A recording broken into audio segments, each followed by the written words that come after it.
So hello everyone, welcome to my new blog. তো আজকে আমি সকাল সকাল বেরিয়ে গেছি। আমি একটা জায়গায় যাচ্ছিলাম, সমস্ত মেয়েদের কাছে তার সবচেয়ে প্রিয় জায়গা, মানে সমস্ত বিবাহিত মহিলাদের কাছে তাদের প্রিয় জায়গা, আমারও সেটা সবচেয়ে প্রিয় জায়গা। আমি ঘুরতে ঘুরতে আমাদের ইচ্ছা হলো একটু যাই, তো ঘুরে আসা যাক। তো ঘুরতে ঘুরতে আমরা চলে গেছিলাম আমার সবচেয়ে ফেভারিট জায়গা, আমার বাবার বাড়ি। সবার নিজের সমস্ত মেয়েদের কাছেই তার বাবার বাড়িটা হয়তো সবচেয়ে প্রিয় জায়গা। তো আমার কাছে আমার বাবার বাড়িটা সবচেয়ে প্রিয় জায়গা, মানে একদম ফ্রি মাইন্ডেড হয়ে থাকার মতো জায়গা। তো সেখানেই চলে গেলাম আজকে সকাল সকাল। ছোটো থেকে যেখান থেকে মানুষ হচ্ছি সেই জায়গাটা ভালো লাগবে না এমনটা হতে পারে?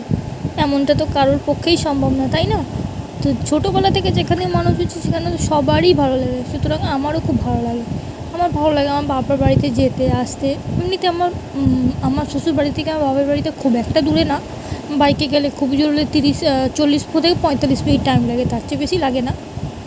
কাছাপিঠে থাকা কাছে পিঠে আছে, ওই জন্য আমরা যাওয়া আসা করি। দেখতে দেখতে আমরা পৌঁছেও গেছি বাড়িতে। চলো আজকে তোমরা আমার বাপের বাড়ির ট্যুর করো, কীরকম আমার বাপের বাড়ি তোমাকে আমরা দেখাচ্ছি। তো এটা আমাদের ঘর। এই ঘরটাতে, এই রুমটাতে আমার বোন থাকে, আর পাশে একটা ছোট্ট বাড়িটা দেখতে পাচ্ছ, ওইটাতে আমার দাদু আর দিদা থাকে। আমার বোন একাই থাকে, আমার দাদু দিদা ওর সাথেই থাকে। আমার দাদু দিদাকে আমার বোনই দেখে। তো এই ঘরটাতে ও একাই থাকে, ওইটাতে আমার দাদু দিদা থাকে। ওটা ছোট্ট ঘর, এটা একটু বড় ঘর। তো এটার মধ্যে এটা আমার বোনের ঘর।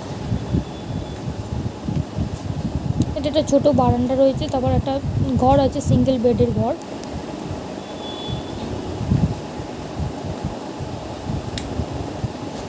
এটা ছোটো আলমারি আছে, খাট আছে, আর বেশি কিছু নেই, একটা ফ্রিজ আছে, ব্যাস। হ্যাঁ, এই যেটা দেখতে পাচ্ছ এটা আমার বাবা আর মায়ের ফটো। এটা আমার বোন নিজের হাতে ড্রয়িং করেছে, মিকি মাউস। এবার চলো তোমাদের ছোটো ঘরটা দেখাচ্ছি। এটা অনেক পুরনো ঘর, অনেক পুরনো, মানে আমার বাবারা যখন ছোটো ছিল সে তখনকার ঘরটা একটু ভেঙে চড়ে গেছে ঠিকই, কিন্তু এখনও ঘরটা ঠিক আছে। ওইখানে আমার দাদু থাকে, এই ঘরটা ঠিক করাবো। এটা আমার দাদু আছো, কারণ একটু কম শোনে তো, হ্যাঁ তাই একটু জড়িয়ে বলতে হয়। ওটা আমার দিদা দাঁড়িয়ে আছে সেখানে, তাই নাকি? তাদের মরে যেতে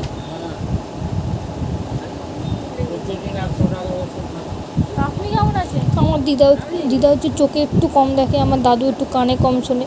তো মানে ওনাদের মিক্সড, মানে দুজনের মানে অতি ভালোবাসা যাকে বলে। মানে আমার দিদা হচ্ছে আমার দাদুকে ছাড়া ভাত খাবে না, আমার দাদু হচ্ছে কি যে দিদাকে ছাড়া ভাত খাবে না। এখানে আমি নিয়ে এসেছিলাম কিছু মিষ্টি নিয়েছিলাম। আমার বোন মানে মিষ্টি খেতে খুব ভালোবাসে, ওখানে গেলে তো মানে খালি হাতে যাওয়াই যাবে না, বাবা আমাকেই খেয়ে নেবে।